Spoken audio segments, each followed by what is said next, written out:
Major League Journeymen back and in business. Dax McCarty, Matala los Gigantes. I don't know if Dax I know what that means. But yeah, I thought you might. Just slaying fools out there. And then we got Alan E. Gordon, who is carving out 30 minutes out of his golf schedule for us. Very, very considerate of you, Al. Appreciate your presence. What'd you shoot today, pal?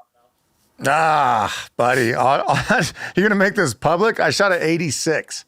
Which, I end up What's wrong with an 86? Well, nothing for you, probably, because you're okay with mediocrity. But, double digits is beautiful for me. But me, for example, I mean, this is what I do now, Dax. So it's a little different. I didn't golf as much when I was playing soccer. Had two young kids like you, but now I do. And no matter what happens, I always end up with an 85 or 86. It's just dumb. It's weird how that works. It's just dumb. I'm over just stuck in average, huh, Gordo? You know what? That's it sounds like pretty much par for the course for you, I guess. Huh? There it to is. use the age-old golf adage. Dax, no offense to Gordo, but I think we all want to hear from you because watched the semifinals last night. But fresh, let's rewind it just a touch because you beat Club America first. And we talked a little bit about this prior to that game. We talked about the potential that it goes to PKs, what the result was before. I mean, there was a little bit of premonition there, a little octopus you may have had for dinner. I mean, I don't know what you got going, but you have a little bit of the oracle. The Ginger Ninja is playing some ball. He's playing some ball. He is. Another back heel flick. I mean, he's playing some ball. Wait, boys. Hold on. Let's rather. Who do you think you are? Just trying this shit inside the box. Let's start there. What are you doing there? What are you doing there? You guys just don't get it, man. You guys just don't get it. I am playing with the mental freedom that comes with age and just considering yourself a number 10, okay? Walker Zimmerman has been gassing me up constantly in training. Dude, we got to put you as a 10. We got to put you as a 10. You're one of our best passers. We got to do it. And that is manifesting itself on the field in just crazy ways. I am elevating, going outside of my body and starting to do stuff that I don't think the coaching staff would be too happy about if it wasn't just miraculously working. So, well, I don't know what to tell you guys. I'm having a career renaissance here at 36 years old. So, I think that's when Gordo was I think you and Messi both, right? Yeah, isn't that where Messi's at? And he's the GOAT. So I don't know if it's that far off.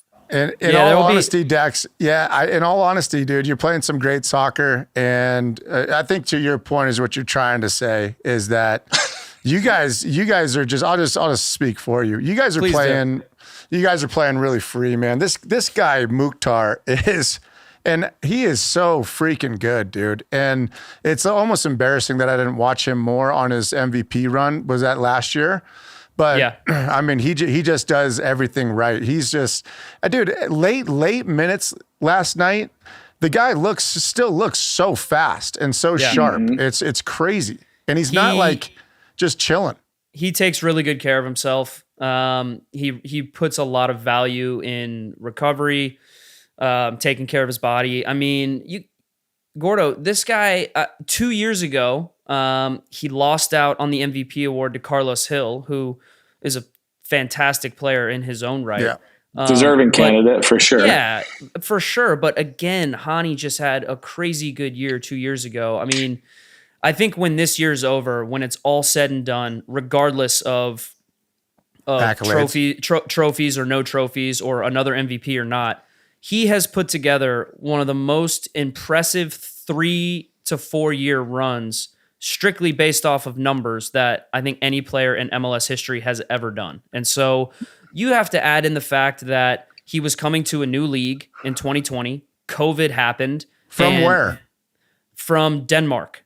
So he was coming from a big club in Denmark. And, You know what? He came with a really impressive resume, man. I mean, he was on the books at Benfica. He was on the books at Red Bull, Salzburg. So it's not like the talent wasn't there. I just think it's manifesting itself in such a crazy way right now because he is so confident. Every time he's on the ball, you just don't know what's going to happen, right? And we'll talk about the Club America game a little bit, but if you saw the game last night, the goal against Monterrey that they called back for offside, ridiculous, which is criminal, by the way, would easily have been the goal of the tournament.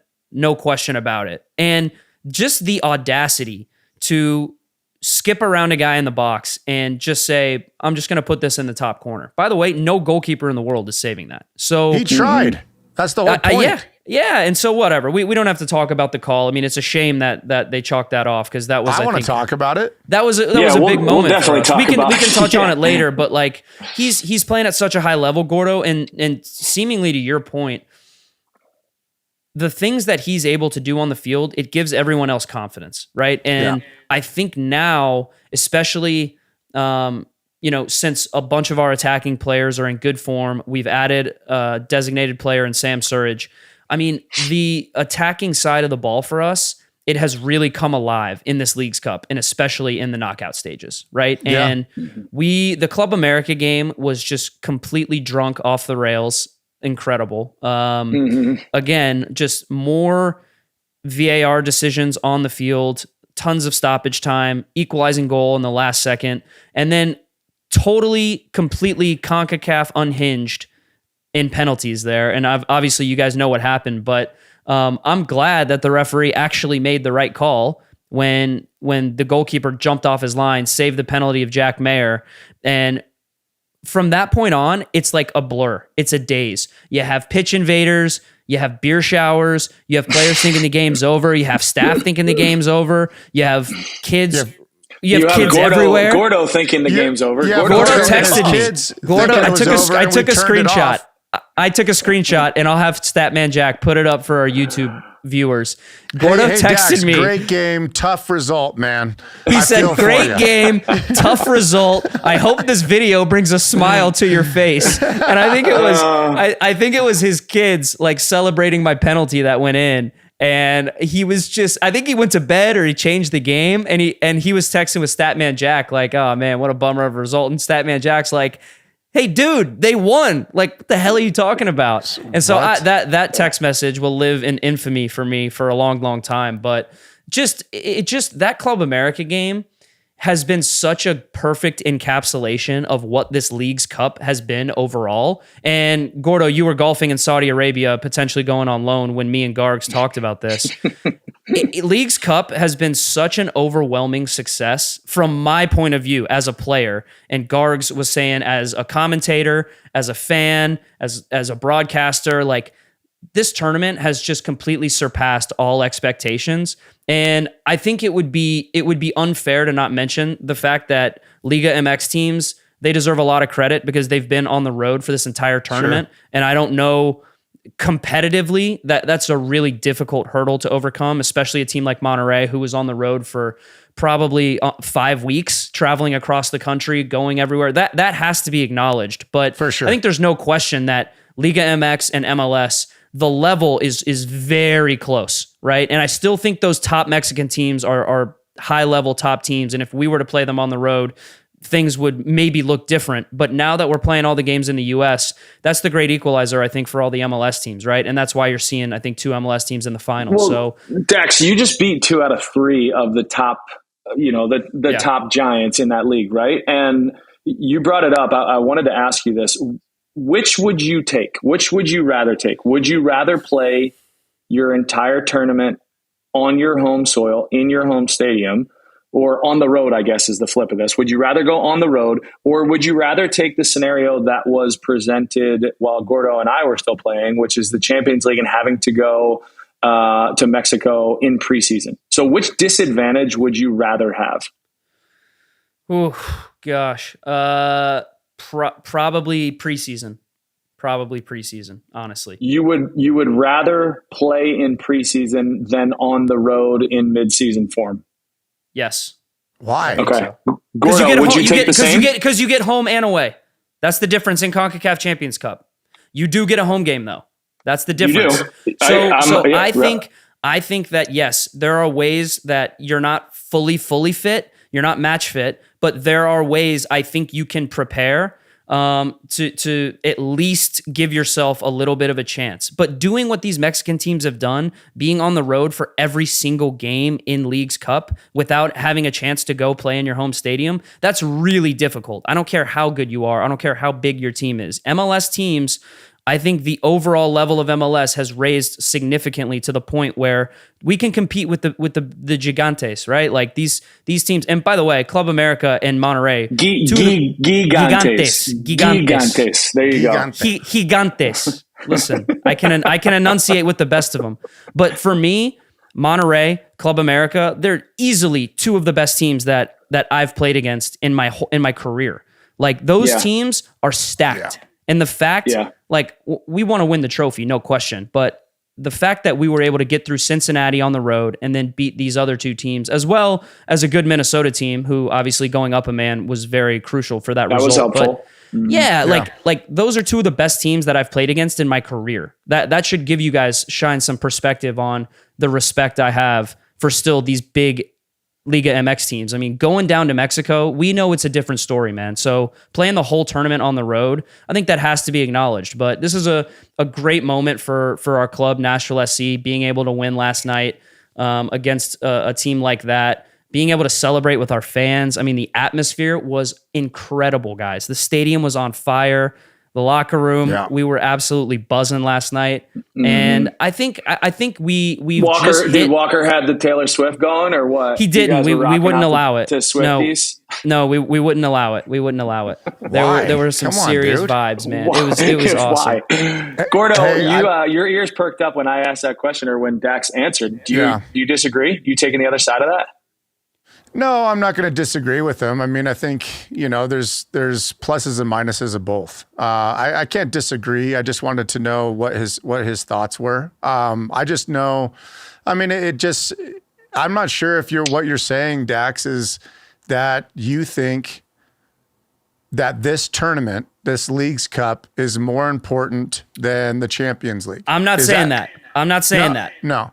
I'm saying I think it would be an easier task to go on the road in preseason in CONCACAF Champions Cup because you also have that home game. Yeah. Because it's home and away. Leagues Cup, I think Leagues Cup, look, it doesn't have the history. It doesn't have the prestige that CONCACAF Champions League had and CONCACAF Champions Cup now going forward.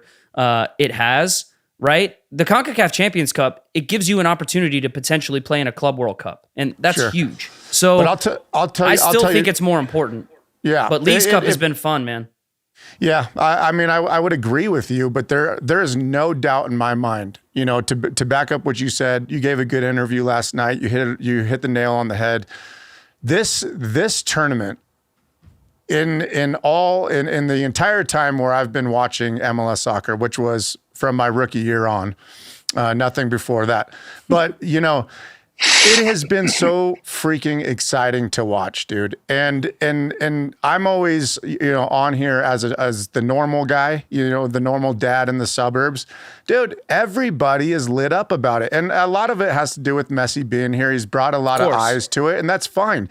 But it doesn't take away from some of these games, and you've been a part of a lot of good ones.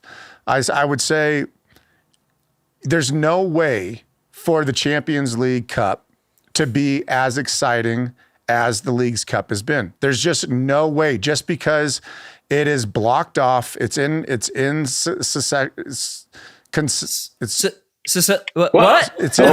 Are you having a stroke? That was the internet. That was the internet was failing you. Is this working? They're in line with each other. And it's just been great. It really has been great, man. It's been the best thing that MLS has ever produced as far as soccer quality. in my opinion. Let's be honest here. There's two things there, Gordo. I think what you're trying to say is that it's been on an island and isolated in the middle of these two seasons where there's no other distractions, which is also pretty wild because it is going on in the middle of a Women's World Cup. But that's on the other side of the world, and it's been tougher to tune into. But the other thing here is that this was a pretty big risk on MLS's side, because the reality here was that we haven't done well as a league against Liga MX, and we haven't performed well. Monterrey, what were they 11-0 prior to last night? They had never lost a knockout round series. Or never lost a knockout round series. Right, 11-0. So we could have been really embarrassed, and all credit to not only you, Dax, but the rest of the league right now, because the rest of the league is in really good form. And I completely agree with what your assessment is, as in MLS is able to compete with these guys. We also were handed a little bit of not a layup, but maybe a game changer. I think that's probably fair to put it in terms of being able to host everything. But I could also say that as the tournament rolled on and as it continued to progress and the Mexican teams continued to advance, they were not packing anything in or giving anything less than 100% of their effort. And they were going for it, man. They were going for it. They always do. Well, like not always. They do. Yeah, I don't know if I agree with that. Not always. More than MLS teams. Well, that could be true, but that's not necessarily Gordo. These top teams are just that's a fact. These top Mexican teams are just significally deeper than any MLS They're roster. stacked, dude. Who's the 17-year-old that they brought in last night? I don't know. Number 207. Number 207 and 209. That's all my kids kept talking about. Like, what is this number? Dude, is a joke. They are so, the top clubs in Mexico are so deep, and they have 12, 13 designated players on their roster. All of them. Mm-hmm. And they're the most impressive thing is just the way that they play. They don't change how they play if they're at home or if they're on the road. I mean, Monterrey and Club America, they were so aggressive against us. At times they had 7 guys within 20 yards of our box.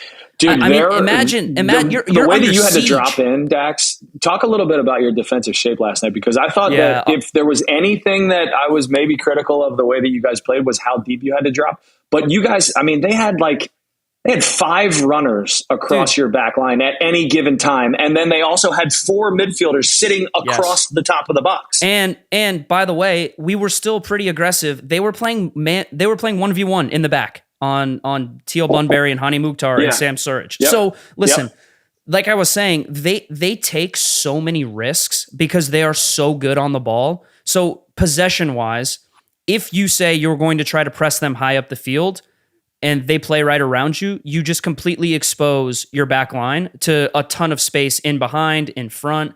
And if you get good pressure on the ball, that's great. You get chances in transition, but we all know that if you don't take advantage of those, that's going to come back to bite you. So we wanted to have a good start. We wanted to start the game with energy, which we did. And once the sting came out of the game a little bit, there is a moment where you say to yourself, okay, what's the risk versus reward here? If we continuously high press them and we keep a high line, I think, are going to expose ourselves to the talent that these guys have. Because no matter what kind of pressure you get on the ball, they will play out of it. And you can nick it once or twice, but if they play around you and pop it around you and then are running at your back line, eventually that dam is going to break. They're gone. And they run with numbers. They run from everywhere. They bring runners from. They are so good in their movement and finding those vertical channels. It's incredible. They're 4 attacking players. If you want to say they set up in a 4-2-3-1, their 4 attacking players constantly rotate and they're constantly threatening the back line. Their 2 fullbacks are wingers. So they're you also have to make across the front line. Exactly. So that's why it looks like 6 or 7 guys. And you have to make a decision if you're going to play with 5 in the back, if you're going to play with 4 in the back, how you're going to handle that, right? And so a little tactical wrinkle that I thought was brilliant from Gary Smith was he put Alex Mawil on the right side, and he said, listen, when we're in a mid block and when we're high pressing, you're a midfielder. As soon as they break us and push us back very deep, you have to allow Shaq Moore to come in and support Walker and Lucas McNaughton as a center back, because they will overload that area of the field. So he was a hybrid midfielder wing back. And so I thought, and he's got a third lung, Alex does. And so that's such a strength of his, and it helps. Well, he's a Georgetown kid, so that's pretty standard for us. Yeah, of course. And he did such a great job last night. I thought I think the key against these teams is you cannot lose discipline. You have to stay compact, and you have to take advantage of your opportunities when you get them in transition. And we did that perfectly. Our first goal comes from us being more aggressive in the second half, pressing higher up the field, which we didn't do a lot. And we forced their goalkeeper, who was pinging the ball on a rope for the entire game, just finding fullbacks, strikers. I mean, the guys like Nicky Raimondo out there. He tries to play a ball into the striker, and he lofts it just a little bit too high, and Walker Zimmerman who was eating everything up last night. Dude, Walker Zimmerman was an absolute beast last night. It's the best game he's played in a very long time, and he was the best player on the field, not named Hani Mukhtar. So, look, you need your DPs to step up in big moments, and both of those guys did, right? Walker, header, straight to... And that's the thing about these teams, about these Mexican teams. They open themselves up so much. If you can get a moment where you play forward quickly when they're open, that is when you have to strike. And Sam Surridge has been nothing but fantastic since he's arrived. 3 goals in 3 games. What a killer. Such a great finish, man. And then from then on out, we go to 5 in the back with 10 minutes left, and it's just, hey, batten down the hatches. Let's get through this, because they're sending even more numbers forward. You're starting to get a little bit leggy. And that's the beauty of this game, man. Our fans were pushing us on. Like, I got subbed out, and in that moment, I mean, you guys know how it is. Even if you're tired, 15 minutes too late, though, to be fair. Exactly. But when you get subbed out, it's out of your control, so it's way more stressful on the bench. And I'm sitting there screaming. By the way, I'm trying to scream at guys on the field. Those last 20 minutes were wild. I'm trying to scream at guys on the field who are 10 yards away from me. They can't hear me because the atmosphere is so electric there. I mean, look, I can. You guys call me a homer all you want, but Geodis Park, the atmosphere that our fans have created, not only throughout this tournament, but throughout this year and the years past, it's just been unbelievable, man. You guys, right, so let me the Journeymen have to get to a game, okay? You guys have to get to a game this year. Hey, good, perfect. Put us on the list for this weekend. Yeah, that's not gonna happen unless Gordo mortgages a couple houses. You guys aren't going to be able to afford these tickets. Real quick, hold your thought, real quick. I want to say how important that is, dude, because for the entirety, for the whole past of our relationship and games versus Liga MX, they've had a home game on our soil. Yep. This is just now happening to where we can have home games even in our home stadiums. So I think, that's another important thing. And with the Open Cup in past years, no fan ever went. Nobody ever went. And and we weren't playing Mexican teams, I know that, but the atmosphere wasn't great. And anytime you played a Mexican team, they had more players, more fans, no matter where in the country it was. I don't know, what holes they come out of, but they always come and find the game.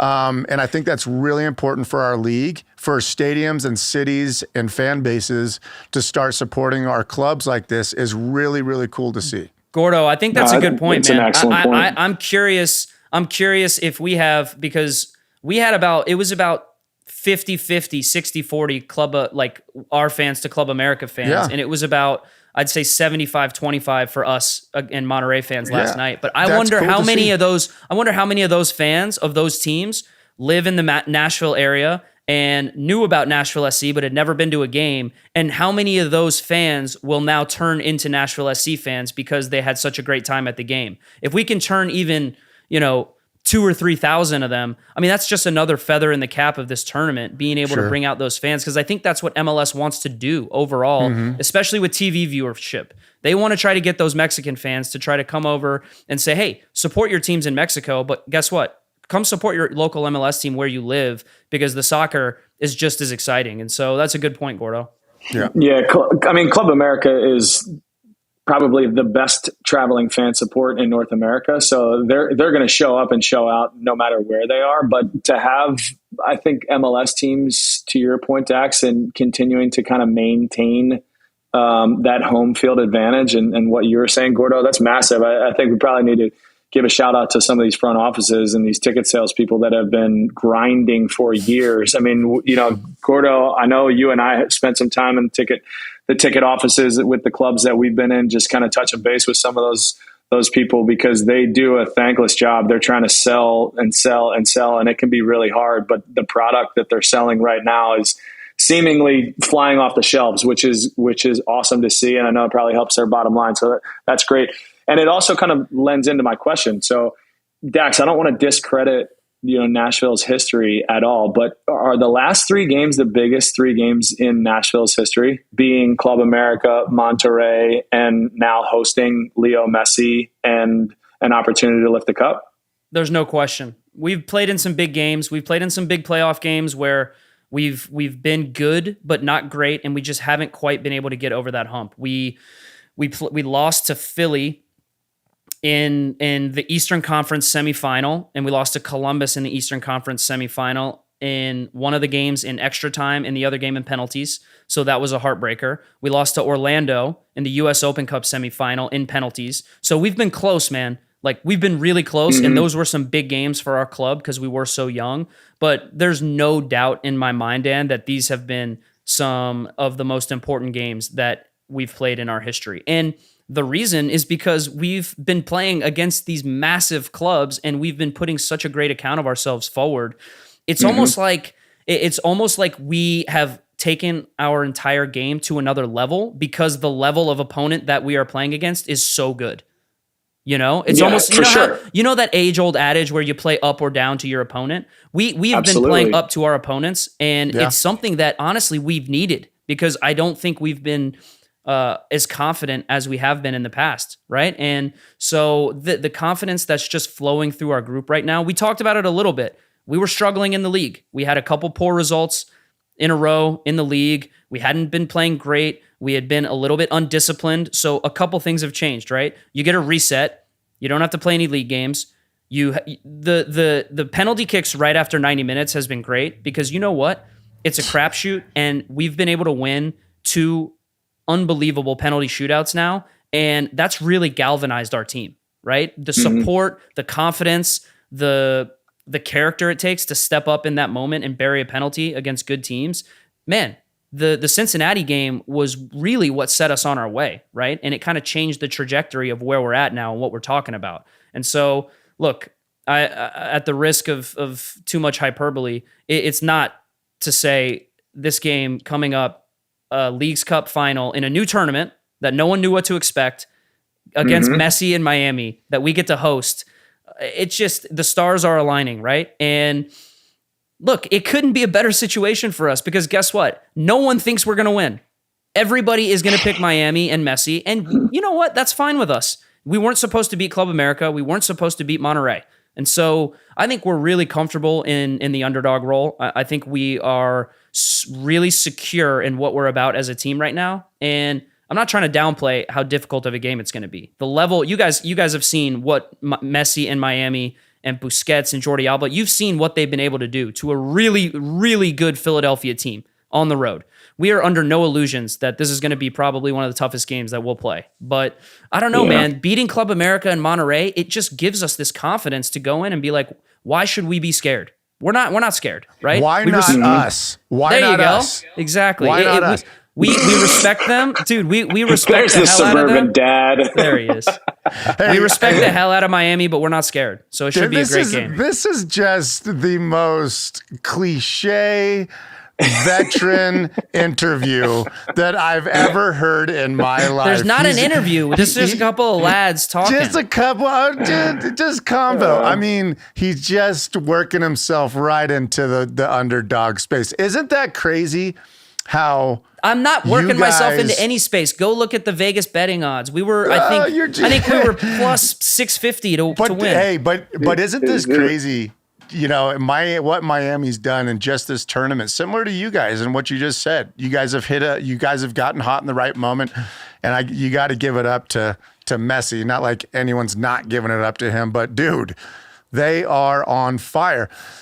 Dax, quick thought here. I am really, really curious to see, what the ripple effect and the aftermath of this tournament is going to be, especially because you just said that this is the most important 3 games in club history. What a high you guys are on, right? Yeah. It's going to be really difficult to go back into a long back half of the MLS season where you guys have gotten so hot right now.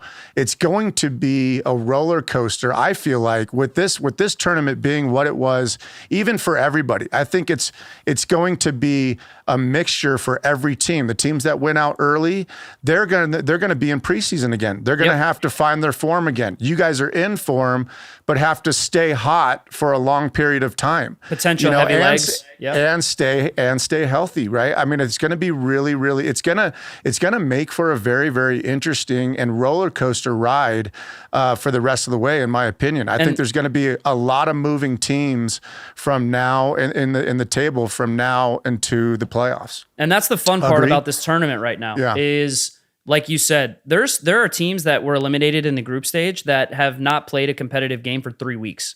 Right. I mean, that's crazy in the middle of a season. That is a long time to go. And so, look, those teams are going to have to get up to speed quickly, right? And there's not a lot of time if you're fighting for a playoff spot to find your form. I was going to say, like, you got to do it, man. What is there?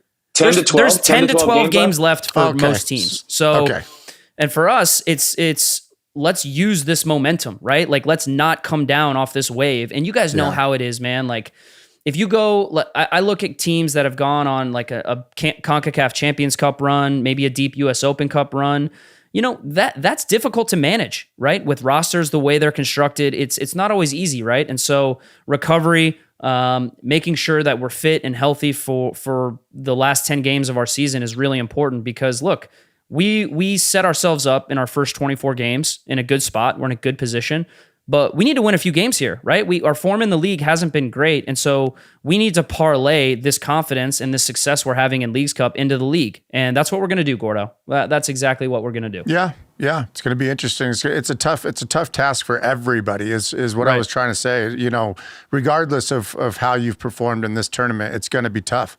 Because there's a like to your point, there's a few teams that there's a lot of teams that need to make a playoff push. Galaxy comes to mind. They were starting to get a little bit hot before this tournament came on, right? Starting to come into form a little bit, and now they haven't played in a long time. They got to get hot real fast. Let me ask you guys a question, because this idea has been floating around in my head for a while about Miami.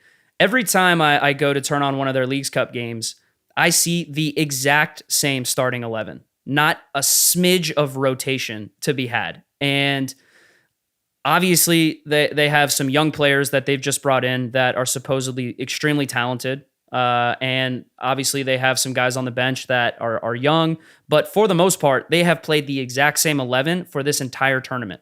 And that includes Messi and Busquets and Jordi Alba playing 90 minutes for every 3 days, every 3 or 4 days, right? Now they have the Leagues Cup final coming up on Saturday in Nashville. They go straight to Cincinnati on Wednesday for an Open Cup semifinal, followed by that next weekend at Red Bull, and then they play us at home. And I think they moved that at Red Bull game. Yeah. Do you think they're going to? They've delayed. I don't know that. I don't know that for a fact, but I do know that. You think they're going to? I'm going to say my question was going to be started moving some of these games around. My question was going to be how are all these minutes going to catch up with these guys? Like, they're obviously super fit and they're top professionals, but at a certain point, you play a game every 3 or 4 days. Tata's going to have to try to find them some rest sometime, don't you think, Dan? I go back and forth on this. I think we're now opening the door to talk about Messi. He's a special individual, but I also think that you're talking about the rest of the team, and I think that that's kind of been ghosted underneath his spectacular otherworldly performances. They've added some real pieces. They've added 2 U22 players, the defender Aviles, who should step in. They've also added Facundo Farias, who is supposed to be like this otherworldly attacking player that should slot in up front somewhere on the wing. He didn't play. He didn't play last night. I thought they were going to maybe get him some minutes, but they didn't. You know, kind of to what you're saying is he keeps rolling out the same lineups. But like these guys, we're talking about guys that are built on Champions League game into league game, Champions League game into league game. We're not talking about guys that are, you know, kind of slouches that maybe played for a decent European team that, you know, traveled every once in a while. Like these are built robots, and you can tell by the way that they set up, similar to what Monterrey looks like, you know, similar to the way that I can personally say I felt like when I was a Galaxy player. You need to bring your A game every single game because you are everyone else's target game. And when that happens, it reframes your mind, and it reframes the way that you approach the week. It reframes the way that you approach the game. And I feel like we're seeing that out of Inter Miami. Like they're in a do or die place. Tata Martino has managed this with his eyes closed. Like he's incredible. What he did last night, I don't know if you caught this game, but just from like we got about 75 minutes of it in the locker room. Dude, it's insane, man. I mean, just like he's already starting at an advantage from a tactical perspective, right? Because your counter is already making moves to adjust to having Messi on the field. But then his counter moves and the way that he's putting Kramaski in some of these holes to bring him and, you know, allowing Busquets to be covered up and not even worrying about it. It's impressive to watch. And I know that we all said that Tata Martino is kind of the X factor here. Everyone knows who Messi is. But Tata Martino is putting on a masterclass. And I think if I'm betting on somebody, I would definitely continue to bet on how Tata Martino manages the rest of this season. Yeah. I also think that it's an awful lot to ask for Miami to get into the playoffs. And if I was betting, if I did bet, I would bet on them not getting into the playoffs, which is probably an unpopular opinion right now. But I also think that there's this element of just these guys are scared. Like Philly played scared and they played lost. Weird. And that, you know, Jim switched his formation up a little bit and kind of sat back, which is like, they're the best pressing team in the league. And they decided not to press in the first 45 minutes, which, you know, I'm sure that there are reasons behind that, whether that's injury, whether it's, you know, availability, whatever it is. But then they come out in the second 45. And this is probably a lot of where my opinion is based on. They come out in the second 45, which the game is arguably over. It's 3-0, but they smashed Miami in the second half. Chances. And they had plenty of chances, and they pressed and they dispossessed them, and they created chances further up the field, and they were all over them. So I think that once some of this luster wears off a little bit, the shiny new toy, the holy shit, that's Messi moment, which is real, and you can tell it's real because these stadiums look different than they've ever looked. Yeah. Everyone's taking pictures. There's 800 photographers all over, everywhere. Like it's a real environment every single time he steps on the field. Once some of that stuff wears off a little bit, I think these teams are going to go back into believing that they can play with the team Inter Miami, because the team Inter Miami is not necessarily Messi. Messi can do all different types of stuff, along with Busquets, along with Jordi Alba. The rest of them as a collection, you're still dealing with, I think, kind of a makeshift lineup that is coming together. Yeah. So, do they make it all the way to the playoff line healthy? I think I would bet on Tata figuring that out. I think it's a big ask for them to make the playoffs. I think they need to win 9 out of 12 games. They got 12 games left. I think they need to win 9. And I think they have maybe 6 at home, 6 on the road. Dude, those are some tough road games they got. So I'll be curious to see how Tata manages it, but like, what they've Nashville's done in this tournament, one of them, isn't it? Are they back in Nashville or are you in Miami? We are in Miami. In Miami. Don't you remember Jen's going out there on a ladies trip? Remember Jen's heading out there, which is so funny. Yeah, I gotta say, guys. Well planned. I gotta say, Jen's like having second thoughts now because obviously we're hosting Miami in a final. She's like, should I cancel the trip to Miami? Yeah. And like the girls are giving her shit. They're like, no, you're not canceling this trip. Like you're going with us down to Miami. Like, that's great. Don't do that, which is excellent, right? It's so funny, man. And I want to say one more thing on the final. I feel bad for some Nashville SC fans that have been loyal from day one, who I don't know if you guys have seen what goes on these road games, these Messi games on the road, but the resale market is just out of control. And some of our loyalist fans people who maybe were season ticket holders or season ticket members, they didn't opt in at a price for a Leagues Cup final because they just maybe didn't think we were going to make it, or they just didn't know what it was. Trying to get tickets for them, it's impossible. The games sell out in 5 minutes, and then on the resale market, you're looking at $2,000 to $12,000. So I want to shout out to our fans who have been there for us from day one, even before I got there in the USL days. Some people who may deserve to come to the game and just may not be able to, and may not be able to afford it. It's a real shame because it is a final, but it's a final at Geodis Park, right? And my hope is that, you know what, you will see a lot of people there that are there to see Messi. I think that's the reality of what he brings. But my hope is you don't see too many Messi jerseys, right? And it's Nashville through and through. You come to appreciate greatness because, let's be honest, we're going to see a lot of people that are coming to this game that haven't been to one Nashville SC game. And they're coming for one reason, and that's to see Messi. And that's great. That's what Messi does. He puts eyeballs on the league. But I feel really bad for our loyal day one fans who have been there that are priced out of this game, because it's a huge moment in Nashville SC history, and it's a shame they won't be there with us. You know, Jim Curtin said a very similar thing heading into last night's game, asked all of his season ticket holders to keep their tickets and not resell. And then they showed the stadium last night, and they showed the standing room only section, which was basically like around the top. That was like 6-7 people deep that they sold for $900 a pop. That you couldn't even get near the fence. You can't even see the field. Couldn't even see anything, dude. It was crazy, dude. The environment was a different environment that I've been to plenty of times, that stadium as a fan and as a player. And the one that was on show, on display last night was completely different than any other game. Here's the thing about that. Do you think Messi and Busquets and Jordi Alba, who have played in games against Real Madrid with 100,000 people watching, care about a couple people in Chester or a couple people in Nashville, Tennessee, and the atmosphere that's going to be created? No, they don't care. That's why they're the best, and that's why they do what they do. But I'm excited, man. It's gonna be a great game. I wish the Journeymen could join us. You know. Hey, when is that game, Dan or Dax? Saturday, 8 p.m. That's Central 8 p.m.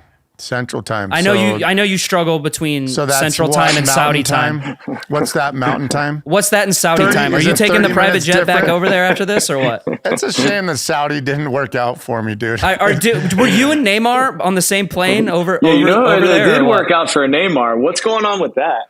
Dan, I feel like every day I look smarter. I gotta say, every day you look a little bit better, but this Neymar thing really cut me deep. That really, really helps your argument, and it doesn't crush my argument yet, because I want to go back to one little detail of Neymar. He's 31 years old, and he's easily one of the best players of this generation. I don't care what anybody says. I don't like his antics in terms of the injuries and the rolling around and the showboating, if you will. But when he is on his game, he is easily one of the most electrifying attacking players that we have seen in the last 100 years. I don't care what anyone says. That's a fact. The fact that he's 31 years old, it's a fact. That is a fact. Was there more electric players more than 100 years ago? Maybe. Could have been. I don't know. I wasn't alive. But I'm just saying right now. Jack, pull the tape up from 112 years ago. I'm just saying right now, let's give this guy his flowers, because there are some people who like to hate on this guy and say that his antics somehow take away from his talent. He only signed a 2-year deal. He only signed a 2-year deal. And to me, that signals, hey, I'm still in my prime. I'm going to go get paid. I'm going to get a bag, which he was making crazy money at PSG, but whatever. This is life-changing stuff. And then, you know what? When he's 33, I hope he goes to another team in Europe, or maybe he makes the move to MLS. So to me, it signifies, hey, listen, this is a little drop on the radar. It's a drop in the bucket for me. I'm going to take advantage of this while I can right now, and I'm going to move on. I'm not going to help the Saudi league, sustain bringing all these great players. I'm in. Exactly. I'm going to get paid. 500. He's 500,000 every post about the Saudi league. It's ridiculous. Well, this is also a little bit. This is also. Hold on, Jordo, because this is also a little bit of a change in tune from Mr. Dax McCarty about just a blip on the Neymar. Career Neymar changes things. Neymar's the feather in your cap. I disagree. Why is it? I agree and I disagree. Okay, yes. Shocker. Here we go. I'm on the fence, I guess you could say. Yeah. No, I'm not on the fence, dude. I don't think that it's Dan was saying, Dax, Dan was saying that the Saudi league was going to be the new league. Everybody was going to go there. He was saying it's changing the game. Changing the game. I don't think that this changes the game. A 2-year deal is nothing. It's guys are going to go there for 1 or 2 years. I don't think that, I think it's something because they're going to go there for some money. Yes. And that was your point that you can basically draw anybody out for everybody's got a price tag, right? So yes. Yep. However, can you create a league by all these players going 1 or 2 years in? It's not going to be a good product. It's never going to be a good product. Fox just bought the television rights to broadcast every game to the US. Listen, I have no idea what they're doing. That's not my point. My point has been and will continue to be that this is disrupting sports and it will continue to reshape sports. Yeah, and it is proving to be that. I'm not sure that's what you were saying. It's definitely going to disrupt it. We're going to have to roll the tape. MLS couldn't even get Fox to nibble on the MLS broadcast rights. And Saudi is now going to be on every day.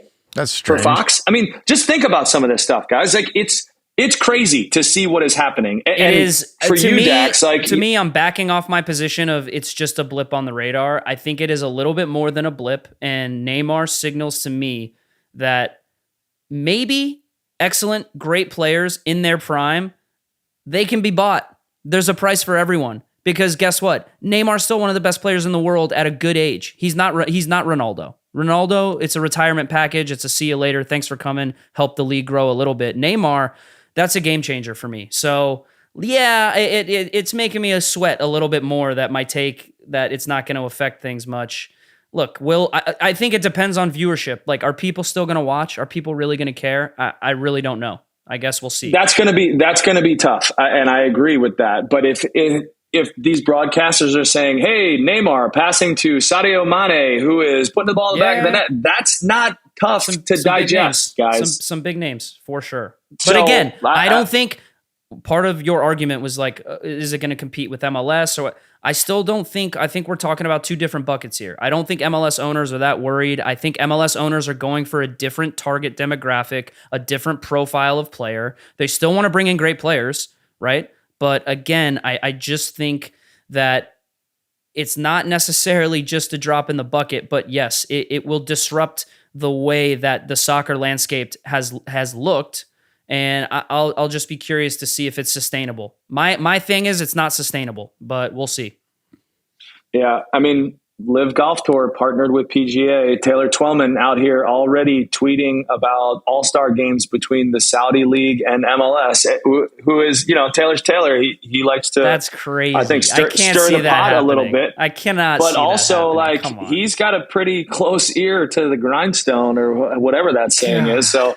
You know what? We can do a Saudi all-star game as long as all the players in the league get a little bonus, a little bonus from what is it? The fund? What's the fund? The sovereign wealth $250,000 Rolex that they just seem to be handing out after games. Yeah. Oh man. All right. Well, listen, we're going to be tuning in, Dax. I'm very excited. I've been very excited. I think Gordo, the you know what? Because I love you guys. Pumped. Because I love you guys, and I don't want you to hurt me. I don't want to sit here and tell you guys to make a prediction on the final. Okay, I'm not doing that to you guys because I don't want you to hurt me. Okay, but I hope you're going to be supporting me and not wearing your Messi jerseys. You got to support Nashville. Hey, I can make a prediction because I'm not going to hurt you. I think you're going to win. I think Nashville is going to win. I think your whole narrative of being the underdog is a bunch of bullshit, which I also respect that you went for it. But I also think that you guys are in great form. And I think you're right that you've just played two phenomenal teams. So the fact that Messi is coming to town, who is otherworldly, as with the other names that we've mentioned, you have a great coach in Tato Martino. Those are unbelievable tests that you just passed. Yep. So assuming, you don't take a different approach and go to win the game, which I can't imagine you do anything else. I'll take Nashville in this one. So that's where I'm at. Gordo? I'm predicting PKs, 1,000% PKs. And I'm not going to tell you who I think is going to win. Let me just say, I think anything can happen in a final, man. Anything can happen in a one-off I think there's game. going to be a lot of goals. I do think there's going to be a lot of goals. Yeah. All right. Hey, 2-2 PKs. Before we jump off, I got to give a shout out to one of Dax's teammates' moms. You're never going to believe this.